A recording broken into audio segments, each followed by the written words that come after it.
In today's video, I'm going to teach you how to create the right kind of data setup in Base44 by describing your problem clearly instead of worrying about how to build a database.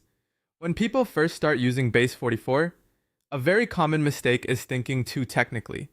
They often focus on the structure first and ask something like how to create a school database table with string fields and integer fields.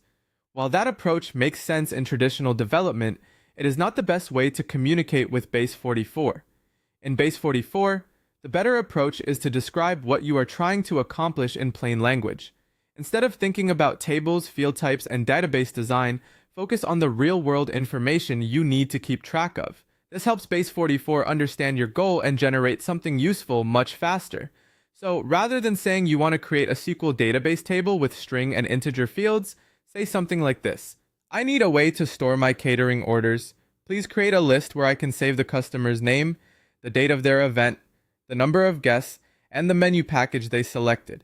This wording is much more effective because it explains the actual business need. You are telling Base44 what problem you want to solve, not forcing it into technical language too early. That gives the system better context, and it can translate your request into the right structure behind the scenes.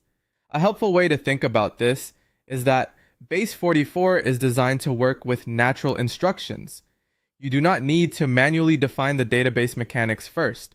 What matters most is describing the information you want to collect and how it will be used. In this example, the goal is storing catering orders, and the details you need are the customer's name, the event date, the guest count, and the selected menu package. When writing your own prompt, try to sound like you are explaining the task to a helpful assistant.